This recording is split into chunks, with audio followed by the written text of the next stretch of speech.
Okay, so what was it like for you walking back into your alma mater? Oh my goodness. Coming back into this is quite an experience because I remember coming here and being quite nervous.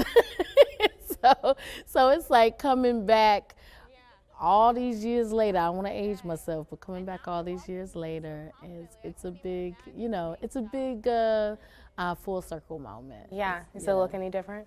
The front looks very much the same. Like, and I'm trying to look around this media center. I feel like I spent a lot of time in the library, like, because that's the type of student that I was. So there's familiar. It looks kind of familiar, but yeah, pulling up and seeing like the red and the overhang, I'm like, oh my goodness, yeah, I'm back. Yeah, yeah.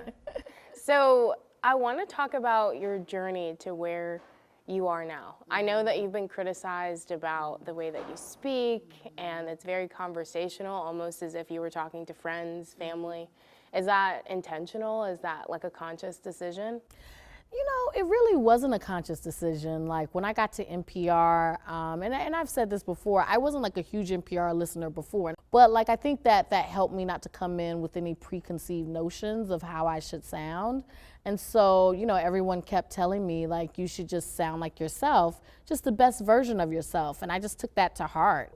When I showed up and just started, talking and reporting, I wasn't thinking, oh, I'm going to bring this new sound. I was just trying to be myself. And that's what I try to do, every day that I'm on the air. It's just to be the best version of myself, and just to deliver the news the best that I know how as Ayesha Rascoe, as a girl from Durham, North Carolina. As media personalities, we are kind of taught to have that bass behind your voice, and you're kind of taught to speak.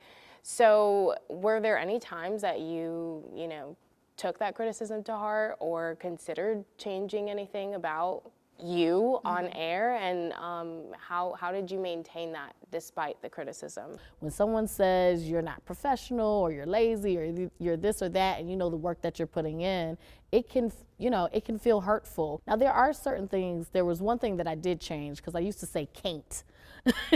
And I look, from North Carolina, I didn't know everybody didn't say you can't do that. I didn't know you're supposed to say can't.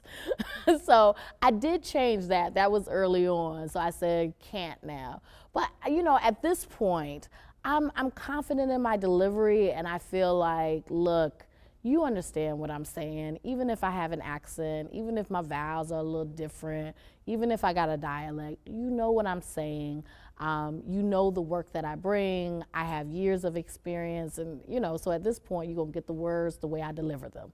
And so but that's built up over time, and having the confidence and the support of those at NPR behind me. When you moved into NPR, and now you're in DC, I know that you also spent some time as a correspondent. Were there any specific stories or moments that you felt like you learned something? Like, were there any defining moments in your career from then to now? When I was at Southern, high school, I was very shy. I did work on the newspaper.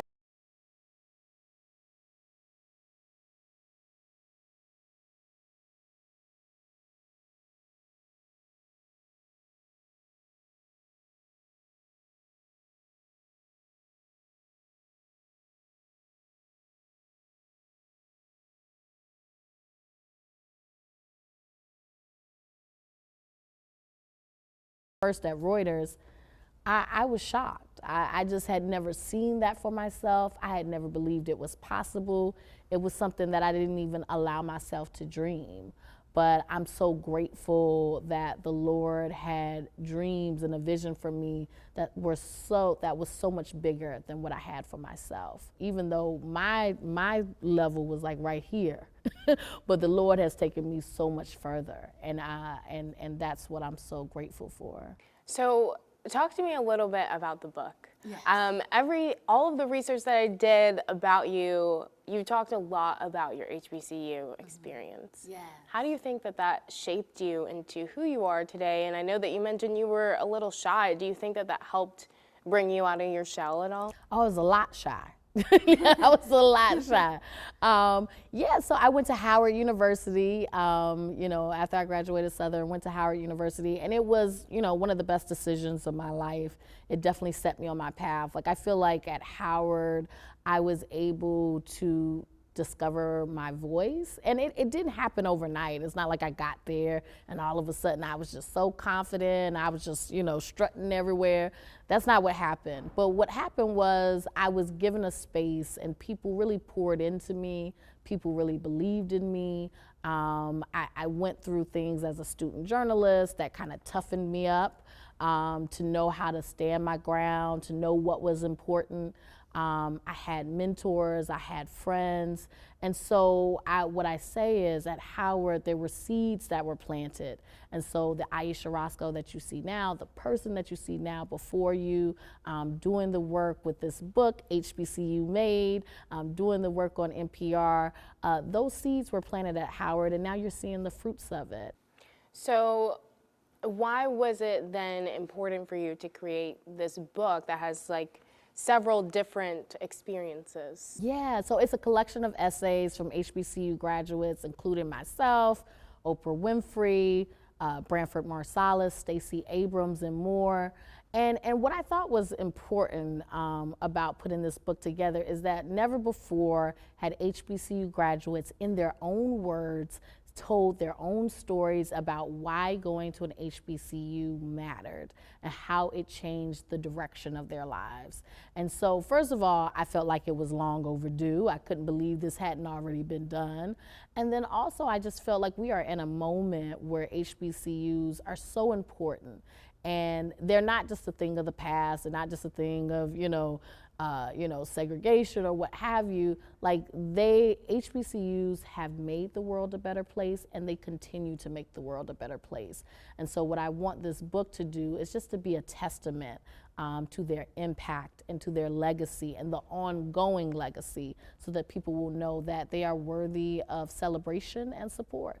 In this area, we've got a lot of HBCUs. I think at least 12 in North Carolina, I've learned. Yeah, I mean, Yes. Before I moved here, I had no idea how many were just in this space. Yeah. Do you think that influenced you? I mean, even though you went to Howard, do you think that influenced you? Absolutely. My mother went to Winston-Salem State University. My sister went to Winston-Salem State. My brother went to Shaw.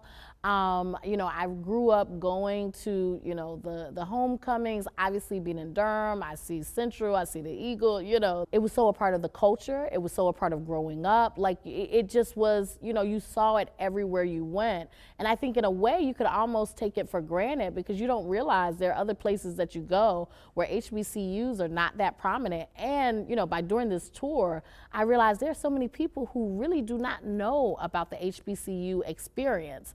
We can take it for granted and think, well, everybody knows, but no, there are a lot of people who have no idea about these institutions and what they do and what they're for. And so I think that's why it's been a real honor to kind of spread the word, and to get the word out there.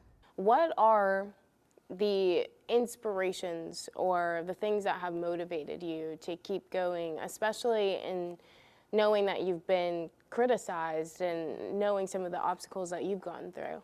Going to Howard University, what I feel like it did was it helped equip me to know the context of why these things happen, that it's really not about me. So when people are responding to my voice, or they're saying, oh, you don't sound professional, or this or that, it's really not about me personally. It's about they're not used to hearing someone who sounds like me, who looks like me in this position. But I hope that with my work and through the grace of God, that I can expand people's expectations. So it's not a surprise when you hear me and you hear me sounding the way that I sound and looking the way I look, that this becomes, that hopefully for some child growing up, they'll be like, oh, this is what the news sounds like. And so if if the Ayesha back then, little Ayesha, saw me, she would be shocked. But I hope she would be really happy, and I think that she would be really proud and proud of herself for what she was able to do. And,